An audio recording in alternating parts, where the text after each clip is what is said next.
that the way to prevent the elites, an elite class from controlling other people's lives is to restrict the inherent power of government to control everybody's life. When you suggested before that the goal of the society should be stability, everyone wants a stable society, but there are lots of different, you say this in the book, there are lots of different types of stable societies. Yes. Right? There are monarchies that are stable societies. There are communist monarchies regimes that are most stable right, societies. exactly. They're dictatorships that are incredibly, North Korea is a very stable society. That's right. So is the goal of our society stability primarily or freedom, and when do the two come in conflict? Because they often do, and that's an incisive question, and you're exactly right. And I would say to narrow the goal down to a single thing, as I did, is probably stupid. Stability makes a lot of other things that you want possible.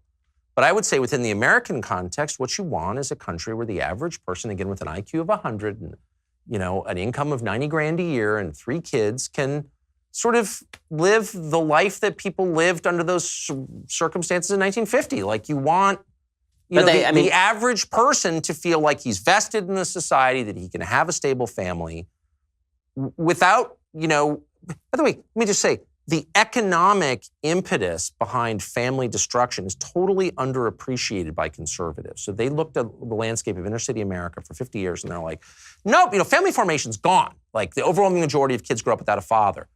That's a cultural problem. Yeah, well, okay, yeah, it is a cultural problem. That's one way to describe it. But what's its root? Why did it happen? Well, look at rural America now, where you're seeing the incidence of fatherlessness like spike. Yep. It's unknown in my neighborhood. I live in a rich neighborhood. I'm sure you do too. Right. Like everyone's married, okay? Mm-hmm. There's no divorce where I live. In rural America, divorce among white people is now the rule. Out of wedlock births in a lot of zip codes are the majority. It's not. Why did that happen? Because the men make less than the women. Nobody wants, then there's so much social science on this. Nobody wants to say it out loud because you're violating some unspoken rule of like unhappy feminism or something. I don't care. It's true. Study after longitudinal study has shown that when men make less, women don't want to marry them. Now, maybe they should. Ask. I have 3 daughters. Ask them. And they're not ideological at all. And they're totally open-minded. They're young people. Would you want to marry a man who makes less than you? What? No. Do you think that's because of structural changes in the American economy, or the counter-argument, which would be the welfare state, which is when you start to see all of this begin to It's definitely the spike? welfare state, of course, plays a huge role in this, but I'm talking employed people. So when manufacturing dies, what's left? Well, in a lot of parts of the country, huge swaths of rural America, you have 2 main employers, the schools and the hospitals. Those are the full-time year-round employers.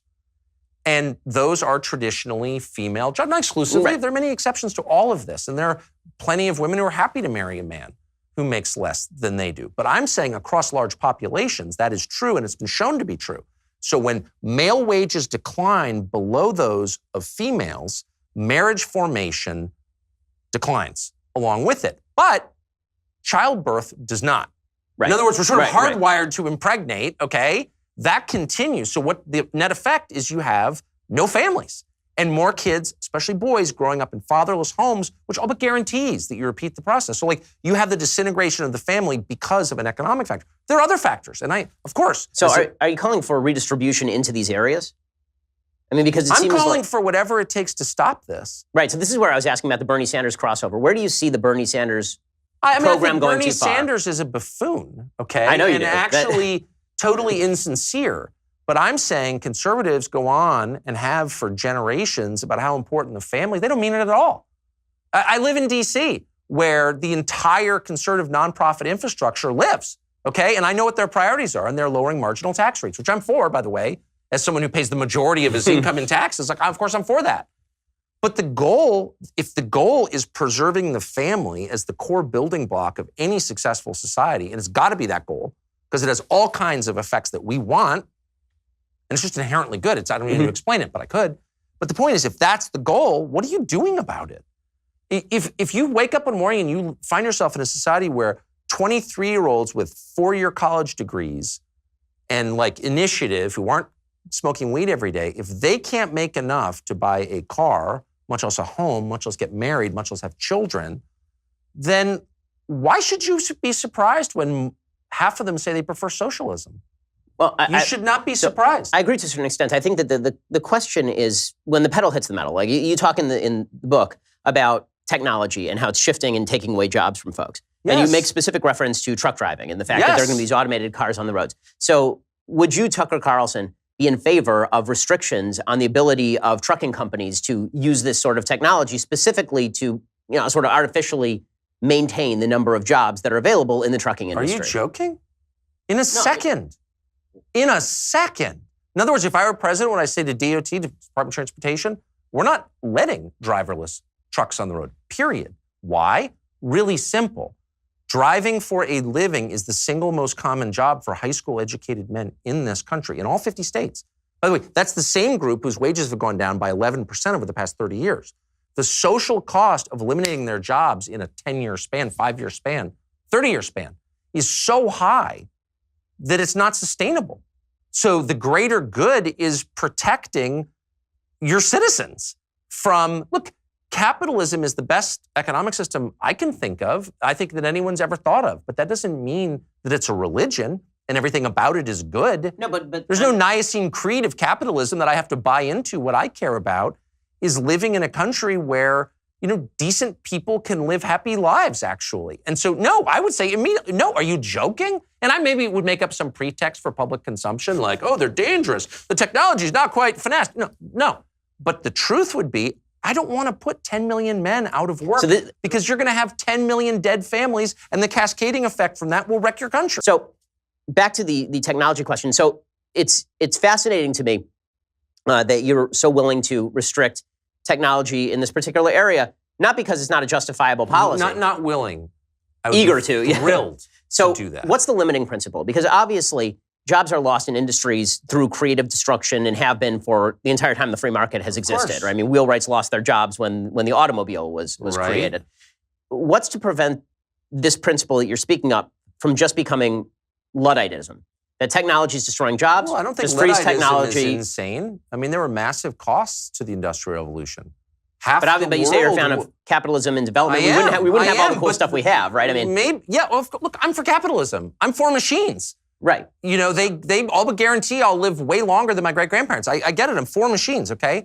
I'm just saying that there was a cost. Half the world was enslaved for 70 years under Bolshevism because those countries didn't manage, I would argue, the transition from an agrarian economy into an industrial one. That's what that was, okay? So we're on the cusp of a completely transformative revolution, as or more transformative as the Industrial Revolution, and no one is trying to take control of it at all or figure out how to channel these forces into an outcome that we want to live with realistically. And because they're not, you're going to see reactions, and you're already seeing reactions against this stuff that are flat out extreme. So the model, again, is Teddy Roosevelt, who was a capitalist, a patriot, a man of deep faith. He was not anti-business, and yet he restrained American businesses. He broke them up and was hated for doing it in the service of a higher goal, which was a stable, happy country where the traditions could be preserved. If he didn't do that, there's no telling what would have happened to the wobbly, the IWW or whatever. We could have gone in a totally different direction. I mean, so I will admit I'm not a Teddy Roosevelt fan, and I would have opposed the trust busting. But when it comes to the sort of politics we're talking about, I guess my major question is it a contributing factor to societal unrest to tell people that politics is to blame for the problem? Are we edging on political messianism? The idea that if we just change a couple of policies here or there, then we'll be able to fix everything. When the reality is that, as you talk about a little bit in the book, what we may be suffering from is an actual spiritual malaise. And maybe economics has something to do with it. I would argue that it has a lot more to do with a generalized move away from social fabric driven by all of the factors that used to exist in churches and all of these things. And that if we are going to maintain both freedom and stability, the John Adams formulation was that this Constitution was only built for a moral and virtuous people. It wasn't built for any other. Got it. There are two ways to actually tackle that. One is to say we are no longer moral and no longer virtuous, so we have to change the freedom. And the other is to say, well, if we want to maintain the freedom, we have to become moral and virtuous again. And I wonder if we as public figures, because we're in the same business more or less, where we ought to be putting our focus. Should we be putting our focus on justifying people's fears about the economy and suggesting that a political messiah is around the corner? Or should we be saying to people, listen, the industry in your town may be dying. And as a temporary stopgap, perhaps we can stop technology from advancing. Perhaps we can stop trade from eating your job. Or should we be saying to people, listen, America was built by folks who crossed mountains to go to the middle of nowhere. in pure risk. And you are guaranteed nothing in the United States but the adventure of your life. There are 7 million unfilled jobs. Maybe we need to actually move. Maybe you need to go to North Dakota and get a fracking job. Leave your parents' graves in the town you grew up in to move to some soulless city and become a cog in some thing. Well, that's the biblical mandate. Leave the land that you've known and go to some place for adventure. I don't know. It's a mixture of both. And I would, to answer your initial question, anyone who argues that any of this is going to be fixed by a person or a bill that makes its way through Congress or new Supreme Court justice is lying to you. That's a grotesque and dishonest oversimplification of the sort that politicians and, by the way, talk show hosts specialize in. And so to the extent I played a role in lying about that, I'm sorry. I never want to be that guy. I always want to acknowledge how complex and multifaceted all of these problems are, because they are. I'm merely making a couple of very obvious observations. That there are downsides to this stuff. We are not servants of our economic system. We are not here to serve as shareholders. We're human beings, and our concerns are real. Now, they must be balanced against the concerns of shareholders and lots of other concerns. But to say that, if it's more efficient to have you move to some crappy suburb to serve some douchey company because that's what, is best to increase value, it's like, it's okay for me to stand up and say, there are other concerns here, actually. And there's a social cost to doing that. Anyway, this all used to be obvious. These things were actually debated during the Industrial Revolution. The Luddites are used for propaganda purposes to make the other side seem ludicrous. You're literally smashing machines. You're a dummy. You're an animal. You know what I mean? But actually, the concern is totally real. If you spend, just like roughly 5,000 years in one kind of economy that changes incrementally over time, but basically living from what you grow, living with your family and working 100 yards away for thousands of years, and then in the space of, 100 years after the steam engine is invented, everything is completely different. That's a lot. It doesn't mean that you should stop it or smash the machines with a hammer, but it means you should be thoughtful in the way you channel these awesome forces, these awesome economic forces. You are not a servant to them. They are tools that thoughtful people use to increase the goodness of their society.